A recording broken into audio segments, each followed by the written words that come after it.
So, you just got your license, or you're on the cusp of passing the driver's test. Maybe you're a parent trying to decide what kind of car is perfect for your child to get as their first automobile.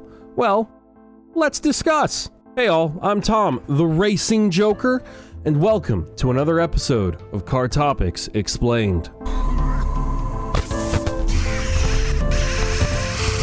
Since I'm a parent, I'm doing most of this from a parent's perspective. If you're a kid watching this, thinking about your first car, then this is your chance to get into your parents' heads to understand what they might be thinking about. So, what makes a good first car? Well, let's get the basics out of the way. Budget-wise, there's a few obvious things. If you're financing the car, don't get something where the monthly payments take away half of your monthly earnings. Obvious stuff.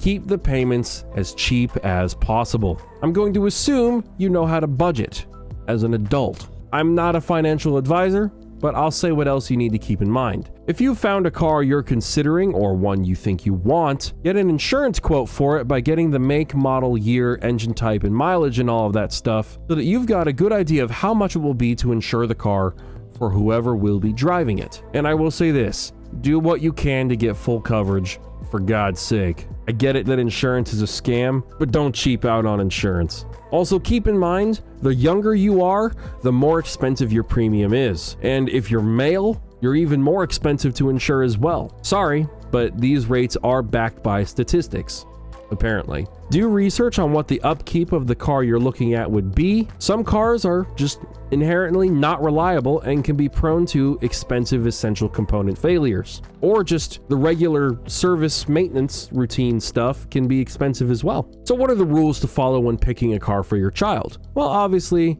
there's no one-size-fits-all answer, so I'm going to share my criteria with you to get you started, to give you a foundation. First up, does your child actually care about having a car? And if so, why do they want one? Do they appreciate the responsibility of the maintenance a car requires and the importance of safety? A lot of kids may want something nice and may be passionate about getting a G-Wagon. Why can't I get a G-Wagon? I want a G-Wagon! But if they aren't showing any signs of being proactive with taking care of it, then don't waste your time and money. Because unless if your kid's got a nice paying job, you don't want to be footing the bill for fixing their mistakes on a crazy expensive Mercedes AMG or something else. Also, if I do buy my kids a car, I don't plan on paying for it forever, so make sure it's something they can afford once they're independent. Buying your son a BMW M5 when his job makes him 35 grand a year is, by all measures, a terrible idea.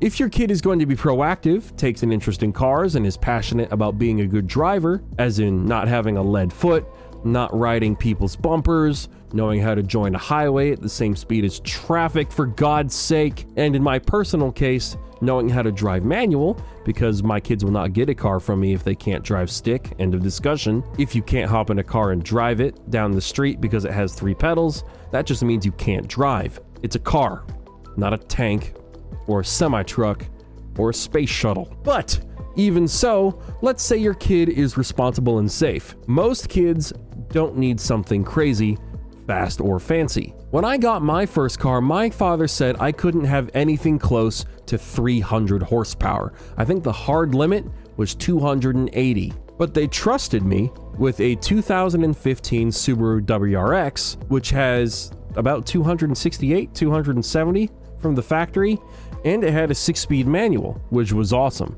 I'd say do the same thing. Keep it under 300 horsepower for your kids as well. Because if you think your kid is a troublemaker, but they're gonna get their own car, at least, make it slower. They might still get in trouble. In fact, they probably will, but not the sort of trouble a 500 horsepower car would get them into. If you think their driving ability needs a bit of work and refinement, I'd honestly steer clear of anything that's rear-wheel drive. Most people who aren't super passionate about driving are probably going to forget that if you accelerate just a little too hard in a rear-wheel drive car, whether going straight or through a curve, cause you to spin out and die. Or crash. And then also die, I guess. And if you aren't passionate enough about driving to realize that, I'm going to assume you don't know how to regain control either, so you will die. So I'd recommend front-wheel drive cars and all-wheel drive cars. All-wheel drive especially. If there's a particular car you're considering, look up what kind of safety score it gets. If you screw up and get in a wreck or get hit by someone else, how well will the car protect you and your kid? Sorry, I'm going back and forth between this being for you or your kid. Hopefully this all is making sense. Here are some of my recommendations for good first cars. The Toyota Corolla, the Camry, the Toyota Avalon was pretty nice if you have the budget. A Toyota Highlander or RAV4 is also fairly nice. These cars are all pretty safe, reliable, and mostly fuel efficient too. They just kind of sip at the fuel when they need it. Hondas are also killing it in the reliability and safety game as well. Honda Civics, those are cool cars for people who like cars. Honda CR-Vs, Acuras, take your pick. Try to aim for stuff like that. Reliable, well made, and lots of support, making them straightforward to maintain. But now, let's say your kid isn't a normal human being. Maybe you've got a future gearhead on your hands, and you want to support their dream hobby without getting them killed.